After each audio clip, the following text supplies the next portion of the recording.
So I'm Chuck Hegberg. I am a USBI board member. Also work for a company called Res. I wear many hats. Tomorrow I'm actually speaking as a elected official, so I get to pop around a little bit. But if you have your cell phones, please make sure they're on silent mode, and if you need to take a call, please stand outside so we don't disturb the speakers. And with that, let me see, do I have anything else on this? Nope. Okay, so we each have 20 minutes, 5 minutes Q&A. I tried to negotiate a few extra, but it didn't work. But I figured I would try. It never hurts to ask, right? So let me go here. Here's our three talks. Mine on restoring the Chesapeake Bay Watershed. Actually, this is more of a policy level talk that I'll go into with some research. It was going to be in policy, but then it just made sense with the type of presentations we had with the metals and other aspects that it would all come together nicely. We have Dr. George Fu. I've actually heard him speak in Sweden last year, and so I'm very excited to see his new presentation and information. And Ludwig Landin, I met him, I think briefly in Sweden as well. So it's neat to have this global aspect of individuals coming and speaking. So that was me about 20 years ago. I love it because I don't have gray hair. But anyway, let's get to this. So restoring the Chesapeake Bay watershed, scaling up biochar from laboratory to policy. This has been probably about a 16 to 18 year effort to get to this point. And we actually are getting to the point of seeing light at the end of the tunnel, which is very exciting. But as you know, anything with government is not easy and it's not fast. So that's what we've been working on. I'm going to touch on the Chesapeake Bay TMDL model, which is daily total maximum daily loading. It is not a permit, but it is usually attached to a permit, like a state MS4 municipal permit. I'm going to touch on the research and history of biochar and then expanding biochar in the Chesapeake Bay watershed. Whether the regulatory agencies accept or look at accrediting biochar use in the Chesapeake Bay, it's happening before their eyes. I mean, it's the proverbial cat's out of the bag, so it's happening. The biggest concern is that it happens correctly. As Kristen was saying, right source, right rate, right place. It is concerning when you're talking about a 68,000 square mile watershed to have it happen wrong. So we're definitely concerned about that. And a little bit of background. It is essentially 64,000 square miles, 18 million people and growing. We all like the water. 14:1 land ratio. And then the EPA in 2010 came out and said, you all need to reduce 186 million pounds of nitrogen per year. You got to reduce phosphorus and sediment. Okay, easier said than done. Particularly that when you're working with 6 states in the District of Columbia.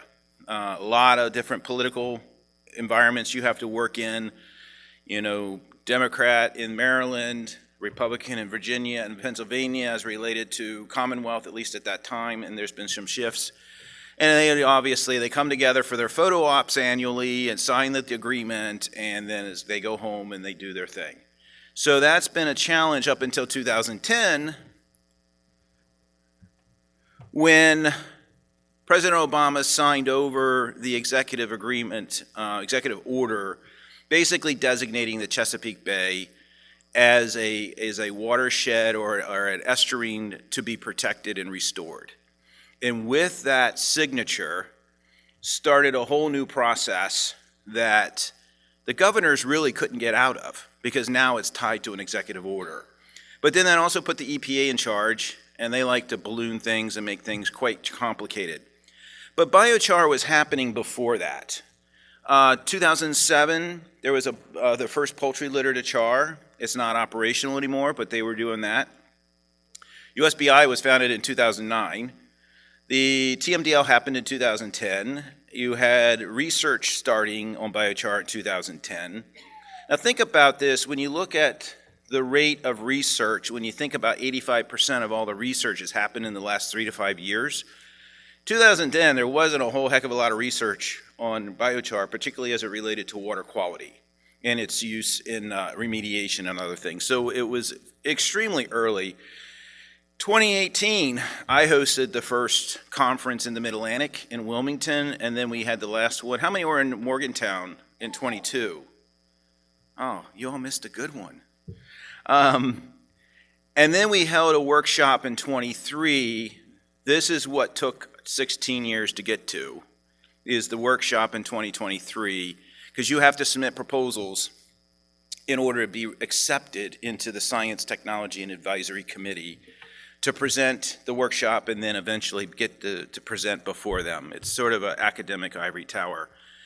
But between the 2010 and 2020, you can even see the state of Maryland DNR is saying, hey guys, we got a lot of wood, and biochar would be really great, but it really isn't going to happen because there's no crediting.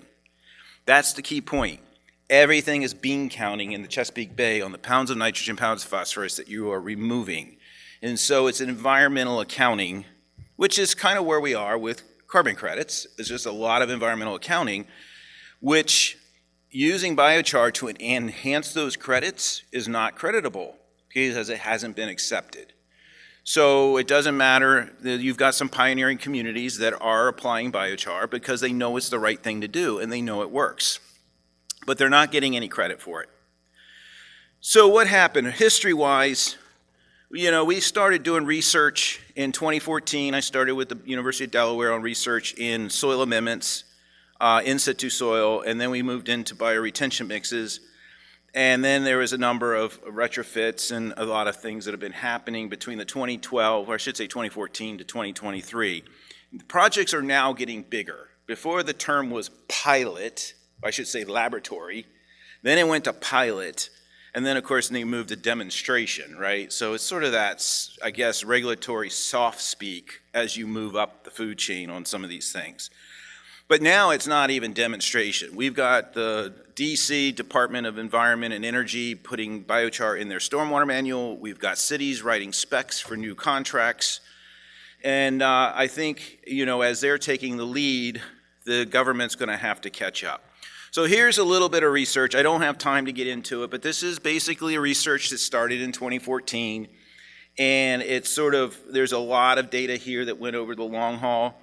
The bottom line of soil amendment for urban environments, I'm not talking about agriculture, I'm talking about urban environments, highway, roadways, highly compacted concrete, green dirt, green concrete in a sense, that we were able to increase the KSAT significantly. In some cases, one project was like 70-something% increase in KSAT, which is the infiltration of water when the soils are saturated. Because if you have a clay soil, it'll expand and water flow will slow down. So basically you want to continue water flowing through when it's saturated in an event. Water availability was positive. Vegetative cover was great compared to what was there on the highways. Penetration resistance, mainly, is it recompacting after the tractors are mowing it and stuff? That actually did not happen. It went down. Bulk density was lower. Macro aggregation. The very cool thing is that when you put biochar in, it's I use the term that it starts out as an aggregate, sort of like sand, gravel, rock. And then within 6 months, it starts aggregation. So you get this natural conversion on how it happens. But the key point is that we found at 2% biochar at a ratio of 8:1 to 12:1, meaning you could do a fraction of an acre and treat the same amount. And that's huge in the sense that there's not a lot of land that you can buy, and you don't, the highway departments don't own a lot of land that they're not using. So that became very cost effective. But you're looking at about $40,000 to $45,000 per impervious acre. The EPA estimates nationwide that it's somewhere between $250,000 to $300,000 per impervious acre using traditional BMPs and green infrastructure. So that's a huge cost savings, and you're using an asset that most DOTs and local governments already have, the edge of the road or edges of where sidewalks and stuff are. The other area that we worked in was enhanced bioretention media, which most of it's mainly 60-80% sand. with some fines and other things to it. Well, Delaware adds compost to it as well. Well, you can see that nice black stuff on the side over here. That's the leaching out of that material. It's supposed to be helpful in as far as absorbing nutrients, but as you can see on the phosphorus and nitrogen here, the Delaware mix is releasing nitrogen and phosphorus over here, whereas I would say the North Carolina mix, enhanced, was actually one of the best. So we've run a number of tests on various bioretention mixes. That's very important because that's a spec that every vendor needs to meet. And so we're very close to being able to define how it should be mixed. The other thing that we found out is you don't get much economic bang going from a 2% by mass to a 4% by mass. 4%, 6%, we've tried them. It doesn't get you that much more, and it's a lot more expensive. So 2% has been the best spot that we've seen for bioretention mix. So here's where your mind starts to get muddy in the sense of how the bureaucratic system works. And so this is what we call the Chesapeake Bay org chart. And what you see over here, hit the wrong thing. What you see here on this red, that's the Science Technology Advisory Committee. That's who I'm presenting to, writing the document. Any new technology has to go through them. If we're doing oyster reefs, we're doing floating wetlands, it has to go to them. You have to demonstrate the scientific viability. You have to write a report. You have to go and present to them. And then they say, okay, we accept your recommendations. And then it goes here, which is the working group. Once it goes to the working group, this group is the one that develops the policy, the protocols, the guidelines, the crediting.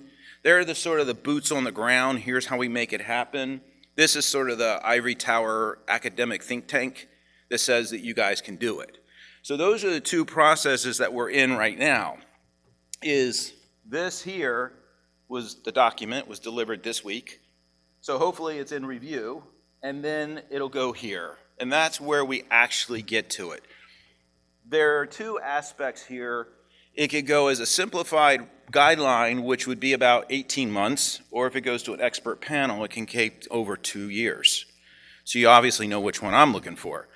And so here's the breakdown of the Scientific Advisory Committee, this here. These are all of the expert subgroups that are in there that we have to try to satisfy.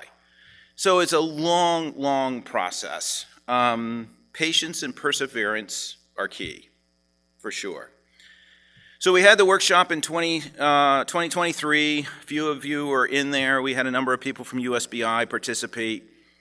We had 50-something in the room. We had to cut it off because it's a workshop, not a conference, not a symposium, right? So you can't have a whole big group of people. You can't get anything done.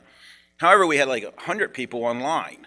So it was a lot of interest for the 2 days. At the same time as we were working on this stack document and workshop, we were awarded, and it was never intended to happen at the same time, but it did because of COVID, is this grant, which is called Scaling Up Biochar. That's the actual implementation. The hope was that we would get it approved by STAC, and then we'd win the implementation grant to begin to scale it up and develop the practices and protocols and everything.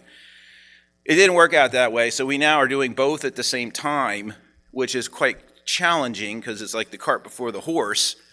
But this is where the federal government is paying us to distribute about 1,800 cubic yards of biochar into stormwater projects for testing. So here is the workshop outcomes. This is the document right here that is going to be hopefully approved. It's a typical academic, very long title. But essentially, the 5 keys is incorporate biochar into the Chesapeake Bay model. There is a very large model that's been running for the last 40 years. I think it's running Sparrow, I think it is. But essentially everything goes into that model to try to document how much nitrogen phosphorus is being removed from the watershed by each state. Support biochar credit in BMP protocols. We did not push to have it made a new BMP. That's a 7-year process just to say floating wetlands is a BMP. Oyster reefs is a BMP.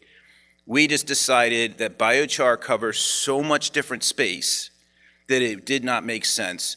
So we're pushing for it to be an enhancement to existing approved BMPs, meaning you can add it to a bioretention facility. You can add it to your reforestation projects. It doesn't matter. If you can document that it's going to improve nitrogen, phosphorus, or sediment reduction, it can be added to that BMP. That made a lot more sense because you can then cover a lot more ground within the watershed. So that's what we were doing. Obviously, we have to continue to endorse research, figure out how it's going to be applied, what are the right ways of doing it. NRCS with their 336 is going to be huge. How do we coordinate farmers that are doing 336 getting the credit for doing soil health at the same time making sure it gets into the Bay model so they can also get credit for nutrient reduction? So those kind of coordination practices will have to happen. Advocate for increased biochar application based on scientific evidence. Obviously, the Science Committee are going to want to continue to see that, and the research in the Chesapeake Bay will be happening that way. And then start to expand the partnership, and we've already started to do that with the Scaling Up Biochar. We're working with local governments and different in the states, Pennsylvania, Maryland, Delaware. The DC is actually one of the biggest players right now. They are going full tilt, whether it's the DOT or whether it's the Department of Environment, if it's remediation. They've got some big PCB problems. So DC, although there's lots of layers you've got to get through, they are probably one of the bigger pushers of biochar right now as far as what they're trying to do. So they've been a good source of support for us. We have quarterly or monthly I think it's monthly calls, and then quarterly presentations. Miles Gray presented last month. Tom Miles has, I think this one coming up is David Wood, who's going to talk about the Chesapeake Bay program. If it gets approved by STAC, David will be the one taking it and moving it into the urban landscape to start developing the protocols on how it would be implemented. I did get a call from the agricultural work group, and the gentleman that runs that group is interested in us presenting to that working group as well related to using biochar in agriculture. They're a pretty tough one to get through. They're very strict. I mean, even a lot of the NRCS folks are still trying to figure it out. We get it. We want to make sure we're doing it right. So while we want to scale it up, there's a lot of excitement when you talk about a watershed that size to jump in and like, oh, everybody wants to bring their biochar in. But there's also, once you put it in, if you put it in wrong, you can't take it out.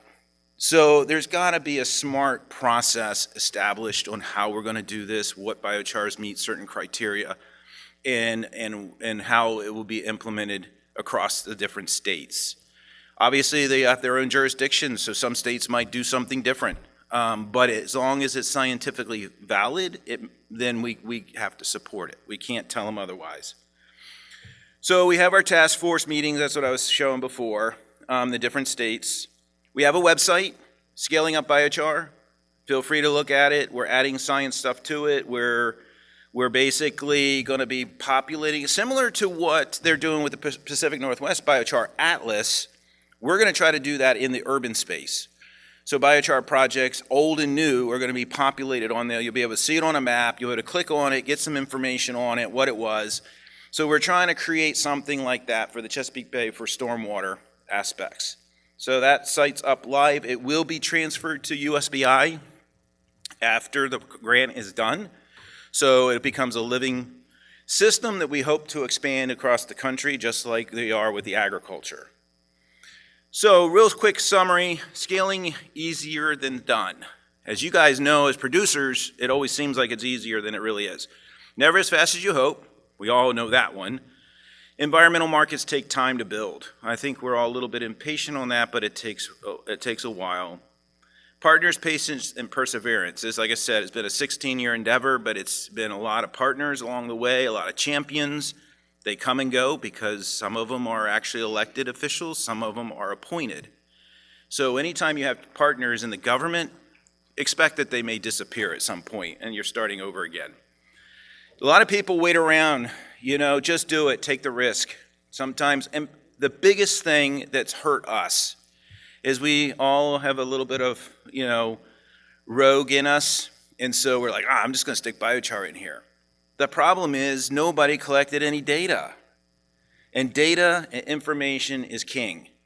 So if we would have had that from years ago, it would have been a lot easier to push these things forward. So make the effort to collect data when you're actually using biochar in whatever you're doing with stormwater or the Chesapeake, at least for me with the Chesapeake. So that's all I have. Hopefully in the next year and a half, we will actually be able to say that it's been approved for the Chesapeake Bay Watershed. And at that point, 86 or 68,000 square miles will be available in all the different sectors to begin using biochar in the hopes of restoring the bay. It's been 40 years of them trying to, and we've only gotten about 2 or 3% improvement in the bay, billions and billions of dollars. It's rough. It's hard to keep people on board and hard to keep the elected officials continuing to move the money. But there will be a new TMDL. It's called Beyond 2025. And we'll be looking at it a little differently. So I think the time for biochar has come, and even if it hasn't, it's happening anyway. So no one's going to stop it. But with that, just open it up, and then we'll bring up Dr. Fu. Any questions? Oh, come on, I knew I blew you away. No? Did I explain it, Sean, on the structure? Go.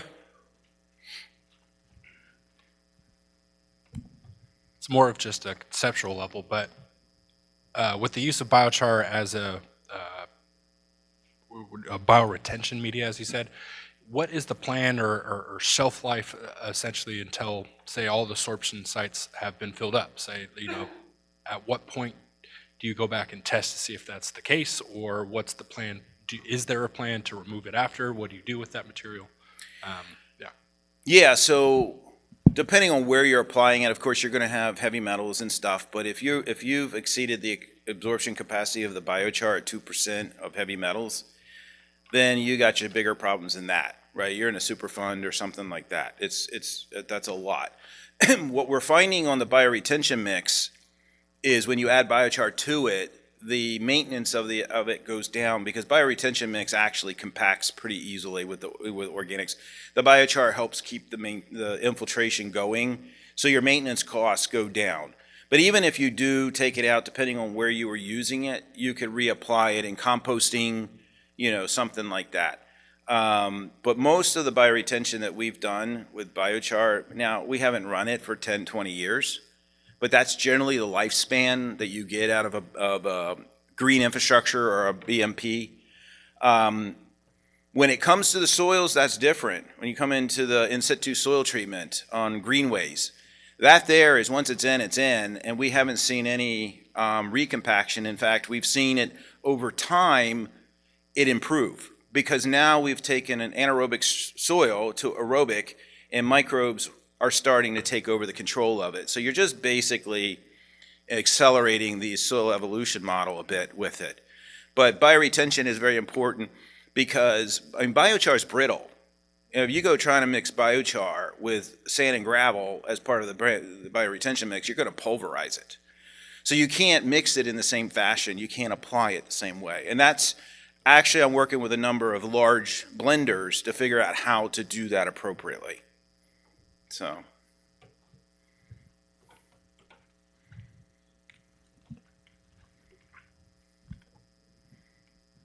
Have you looked at Phragmites as a source of biomass? Right. In fact, I was at a conference last week where a university student studied doing Phragmites. Very high ash content, not a high carbon at all. The results, her hope was phosphorus, the results were not on the positive side for it. So, yeah. I think you're still better off on controlled burns with Phragmites than it is to char it. Okay, I have a quick question. okay. I'm seeing a lot of tree plantings happening for water restoration, water filtration projects in the Chesapeake Bay. Are there partnered or are they kind of combining tree plantings perhaps with biochar? Is that a way that they're cleaning up? There is an organization called Howard County EcoWorks. It's a work development organization, and they are doing biochar in many levels. They're doing it in rain gardens, they're doing it in their tree plantings, they have it in their nursery. The borough that I live in, we are doing all of our urban street plantings with biochar now. In some of we've done some turf to meadow conversions where we've used biochar. DC, so they are. Pennsylvania is notoriously late to the party on everything, so they're coming around, but Penn State is starting to study it a bit more. West Virginia has Mass Bio project, and they're doing a lot of stuff on mine reclamation. But yes, I mean, there are some, but it's not widespread. And the reason being is it hasn't, again, as I was showing in that structure, it hasn't been like blessed. Once it gets blessed, then everybody's like, oh, okay. And then it changes the party. So that's the main issue. Biochar.org appreciates the support of our sponsors, exhibitors, presenters, and attendees. We look forward to seeing you at our next conference in September 2025.